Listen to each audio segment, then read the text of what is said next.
কখনো যদি এমন হয় আপনার হাতে পৃথিবীর সমস্ত কিছু কন্ট্রোল করার জন্য রিমোট চলে আসে, যার সাহায্যে সবকিছুই করা সম্ভব, এর পরিণতি কি হতে পারে? আজকের মুভিটি ঠিক তেমনই। মাইকেল পরিবার নিয়ে খুব খুশিতেই আছে। অনেক দিন ধরে প্ল্যান করছে সামনের অ্যানিভার্সারিতে বিশেষ কোথাও ঘুরে আসবে, কিন্তু মাইকেলের অফিসের জবের কারণে সেই সুযোগ হয়েই ওঠে না। অফিসের বস মাইকেলের কাজে খুশি হয়ে তাকে প্রমোশন দেয়। এরপরে মাইকেলের দায়িত্ব আগের তুলনায় দ্বিগুণ হয়ে যায়। সারাদিন কাজ শেষ করে রাতে বাড়ি ফেরে সে, কিন্তু তাকে যে ক্লান্ত হলে চলবে না, পরের দিনের কাজের জন্য প্রজেক্ট রেডি করতে হবে। তাই সামনে পড়ে থাকা অনেকগুলো রিমোটের মধ্যে একটি তুলে নিলে খেলনা হেলিকপ্টার চালু হয়ে যায় এবং উড়ে এসে তার মাথায় লাগে। বিরক্ত হয়ে সে বাড়ি থেকে বেরিয়ে পড়ে রাস্তায়। এর একটা বিহিত হওয়া উচিত, তাই সে একটা ইন্টারন্যাশনাল রিমোট সেন্টারে উপস্থিত হয়, যেখানে এমন এক রিমোট পেতে পারে যার মাধ্যমে কোনো অসুবিধা ছাড়াই প্রজেক্ট কমপ্লিট করতে পারবে।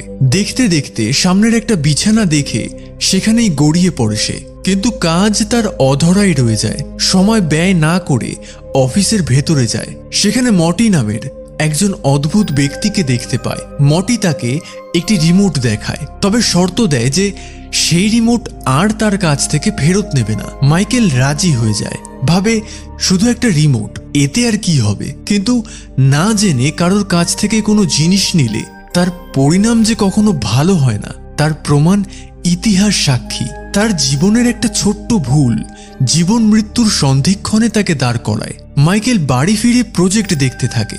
সেই সময় তার স্ত্রী এসে তাকে রাগ দেখাতে থাকে পরিবারকে সময় না দেওয়ার জন্য। মাইকেল রিমোটের সাহায্যে ভিডিও অফ করলে দেখে তার স্ত্রীও স্থির হয়ে এক জায়গায় দাঁড়িয়ে যায়, কোনো নড়াচড়া নেই। আবার রিমোট অন করলে পুনরায় তার উপর রাগ দেখাতে থাকে। মাইকেল বুঝে যায় এটা একটা ম্যাজিক রিমোট, যার সাহায্যে সামনের যে কোনো ব্যক্তিকে কন্ট্রোল করা যায়। এই রিমোটের ফায়দা তুলতে চায় সে। বাইরে বসে মাইকেল নির্জনে অফিসের কাজ সারতে থাকে, কিন্তু তাতেও শান্তি নেই। পোষা কুকুর এসে ডাকতে থাকে। বিরক্ত হয়ে ভলিউম অফ করে সাইলেন্ট করে দেয়। এরপর ফাস্ট ফরওয়ার্ড করে সামনের বাগানে পড়ে থাকা গাড়ির চাবি খুঁজতে পাঠায়। পরের দিন সে সেই দোকানে যায় মটির সাথে দেখা করতে। সে আজ খুব খুশি। কিভাবে রিমোটের কন্ট্রোল হয় মটি তাকে দেখাতে থাকে। মেনু বাটন প্রেস করলে মাইকেলের অতীত জীবনের ঘটনা ভেসে ওঠে। কিভাবে মায়ের পেট থেকে জন্ম নিয়েছিল সে, মা বাবার সাথে কাটানো কিছু ভালো মুহূর্ত। মাইকেলের বেশ লাগে শৈশবের সেই ছোট্ট ছোট্ট মুহূর্তগুলো। এরপর মটি তাকে একটি নাম্বার দেয়, সুবিধা হলে তার সাথে যোগাযোগ করতে পারবে। মাইকেল অফিসে গেল। বস তাকে আরো কয়েকটা প্রজেক্টের জন্য অফার করে। ইচ্ছা না থাকলেও বসের কথায় না বলতে পারে না সে। মাইকেল বাড়ি ফেরে। সে বেশ চিন্তিত, এত কাজ সে একা সামলাবে কিভাবে। সেই সময় তার স্ত্রী এসে বলে, বাবা মাকে ইনভাইট করেছিলাম ডিনারের জন্য, আজ সবাই মিলে ডিনার করব। মাইকেল ভাবে পরিবারকে পরে সময় দিলেও চলবে, কিন্তু কাজটা জরুরি। তার রিমোটের সাহায্যে সবকিছু স্কিপ করে নিজের প্রজেক্টের কাজে ব্যস্ত হয়ে পড়ে। তার স্ত্রী এসে জানায় সপ্তাহে একটা মাত্র দিন পরিবারের সবাই একসঙ্গে কাটায়, সেখানেও যদি তুমি না থাকো তবে তোমার সাথে থেকে লাভ কি? মাইকেল কিছু বলে না। কিছুদিন পর অফিসের সেমিনারে গেলে দেখে বিভিন্ন দেশের কোম্পানির মালিকেরা উপস্থিত রয়েছে।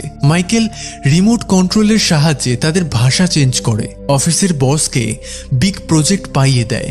বস তার কাজে বেশ খুশি, তাই তাকে কথা দেয় জলদি প্রমোশন হবে। মাইকেল পরিবারের জন্য দামি ব্র্যান্ডের জিনিসপত্র কিনতে থাকে। স্ত্রীকে খুশির খবর দেয়। কিছুদিন তারা আনন্দেই কাটায়। ড্রিম হাউস, দামি ব্র্যান্ডের কার ও এক্সপেন্সিভ জিনিসপত্র কেনাকাটা করে। এজন্য কিছুটা লোন নিতে হয় তাকে। ছুটি সেরে অফিসে গেলে বস জানায় আরো কয়েকটা জরুরি প্রজেক্ট করতে হবে। তা পূরণ করতে পারলেই 3 মাস পরে তার প্রমোশন হবে। তা শুনে মাইকেলের মাথা গরম হয়ে যায়। রিমোটের সাহায্যে বসকে সাইলেন্ট করে বেশ কয়েকটা চাটা লাগায়। তারপর রিমোটের সাহায্যে 3 মাস টাইম ফাস্ট ফরওয়ার্ড করতে চায় সে। মনে করে এতে তার কি এসে যায়, মাত্র 3 মাস। সে নিজেকে দেখে অফিসের সেরিমনির অনুষ্ঠানে। বস আজ বেশ খুশি, সত্যি সত্যি প্রমোশন হয়েছে, কিন্তু মাঝখান দিয়ে তার কাছ থেকে 2 বছর হারিয়ে গেছে। ছেলেমেয়েরা বেশ বড় হয়ে গেছে। স্ত্রীর কাছ থেকে শুনে তার পোষা কুকুর মারা গেছে। সে কিছু জানতেই পারেনি। মনের দুঃখে ভেঙে পড়ে সে। বুঝতে পারে রিমোটের সাহায্যে হয়তো যশ খ্যাতি হতে পারে, কিন্তু সময় আস্তে আস্তে হারিয়ে যাবে। সে রিমোটটা ভাঙার চেষ্টা করে, কিন্তু ভাঙে না। ডাস্টবিনে ফেলে দেয়, কিন্তু রিমোট তার কাছেই ফিরে আসে। অর্থাৎ আজ থেকে রিমোট তার জীবনের মূল্যবান সময়গুলোকে গ্রাস করবে। আবার অটোফাস্ট হয়ে যায়। আজ কোম্পানির সিইও। বস তাকে কংগ্রাচুলেশনস জানায়, কিন্তু তার এই থলে ভুঁড়ি নিয়ে ঠিকমতো হাঁটাচলা করতে পারে না। সে দেখে পরিবারে অনেক কিছু বদলে গেছে। ছেলেমেয়েরা বড় হয়েছে। ছেলেটা মোটা, রোগগ্রস্ত, তার নিজের বাবাকে দোষারোপ করে।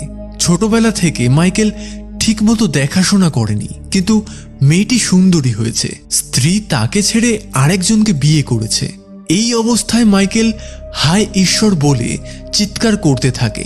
সমস্ত কিছুর জন্যই মটিকে অভিশাপ দিতে থাকে। আবার 6 বছর ফাস্ট ফরওয়ার্ড হয়ে যায়। মাইকেল দেখে হসপিটালের বেডে শুয়ে আছে। ভুঁড়ি অনেকটাই কমে গেছে। পাশে এক্স ওয়াইফ। সে বলে ক্যান্সারে বাসা বেঁধেছে শরীরে। আজ সে অনেকটাই ফিট। সমস্ত পোস্টারে তার সাকসেসের ভিডিও, কিন্তু সে খুশি নয়। অফিসে এলে ছেলের সাথে দেখা হয়। বাবার খবর জানতে চাইলে ছেলেটা জানায় ঠাকুরদাদা অনেক বছর হলো মারা গেছেন। তা শুনে একদম ভেঙে পড়ে। বাবার কফিনের সামনে দাঁড়িয়ে কাঁদতে থাকে। ছোটবেলার মুহূর্তগুলো চোখের সামনে ভেসে আসে। সেই মুহূর্তে মটি এসে উপস্থিত হয়। মাইকেল বাবার শেষ সময়ে ফিরে যেতে চায়। মটি বলে সেটা সম্ভব নয়, তুমি তখন সেখানে ছিলে না। মাইকেলের মনে পড়ে বাবা এসেছিলেন দেখা করতে, কিন্তু সে ব্যস্ত ছিল, সময় দিতে পারেনি। মটি বলে তোমার বাবাকে নিয়ে যেতে আমার খুব কষ্ট হয়েছিল। মাইকেল অবাক হয়ে যায়, তাহলে সে কি? মটি বলে আমি দেবদূত, মানুষের শেষ সময় এসে তাকে নিয়ে যাই। আজ তোমার শেষ দিন। মাইকেল ভয় পেয়ে যায়। রিমোটের বাটন প্রেস করে কয়েক বছর এগিয়ে যায়। আজ তার মেয়ের বিয়ে। খুব খুশি। কথোপকথনের মধ্যে দিয়েই সেই মুহূর্তটা শেয়ার করে। সেই সময়ে মাইকেলের হার্ট অ্যাটাক হয়। টাইম ফাস্ট হয়ে আরো কয়েক বছর এগিয়ে যায়। মাইকেল এখন বিছানাশয়ী। উঠে বসা, হাঁটা চলার মতো ক্ষমতা তার নেই। মাইকেল এখন বিছানাশয়ী। আজ ছেলে অ্যান্টনি ও বৌমা দেখা করতে এসেছে। তারা হানিমুনে যাবে। সেই সময় অ্যান্টনির অফিস থেকে কল আসে, আর্জেন্ট মিটিং। মিটিংয়ের কথা শুনে তারা হানিমুন ক্যান্সেল করে চলে যায়। মাইকেল বোঝানোর চেষ্টা করে, কিন্তু তারা শোনে না। মাইকেল বুঝে যায় কাজ আসবে যাবে, কিন্তু সময় আর ফিরে আসবে না। ছোট্ট ছোট্ট আনন্দের মুহূর্তগুলো পরিবারের সাথে ভাগাভাগি না করলে একদিন তারই মতো বৃদ্ধ বয়সে পস্তাতে হবে। পড়ে যায় মাইকেল। ছেলে বৌমা ফিরে আসে, স্ত্রীও আসে। আজ সে খুশি, হয়তো আর থাকবে না, কিন্তু শেষ মুহূর্তে পরিবারের সবাইকে দেখে মরতে পারবে। হাসি মুখে চোখ বন্ধ করে প্রশান্তির ঘুমে ঢলে পড়ে সে। মটি এসে মাইকেলের আত্মাকে নিয়ে যায়। ঠিক সেই সময় দেখা যায় মাইকেল বিছানা থেকে ধরফর করে উঠে বসে। তাহলে সে কি এতক্ষণ স্বপ্ন দেখছিল? স্বপ্নটি এতটাই বাস্তব ছিল যে তার চোখ খুলে যায়। সে বুঝতে পারে পরিবারের আগে কোনো কিছুই বড় নয়। সে আর সময় নষ্ট করে না। বাড়ি ফিরে প্রথমে বাবা মায়ের সাথে দেখা করে। তারপর স্ত্রী ও বাচ্চাদের বলে সামনের সপ্তাহে এক লং ড্রাইভে সবাই মিলে বেড়াতে যাবে। সবাই খুব খুশি হয়। মানুষের জীবনে কাজের প্রেশার থাকবেই, তাকে এড়িয়ে যাওয়া যায় না, কিন্তু দিনের শেষে 1 ঘন্টা হলেও পরিবারের সাথে সময় কাটানো উচিত। একদিন হয়তো এমন আসবে যখন এই ছোট্ট ছোট্ট সময়ের জন্যই আফসোস করতে হবে। তখন আর কিছুই করার থাকবে না, কারণ তখন অনেক দেরি হয়ে যাবে।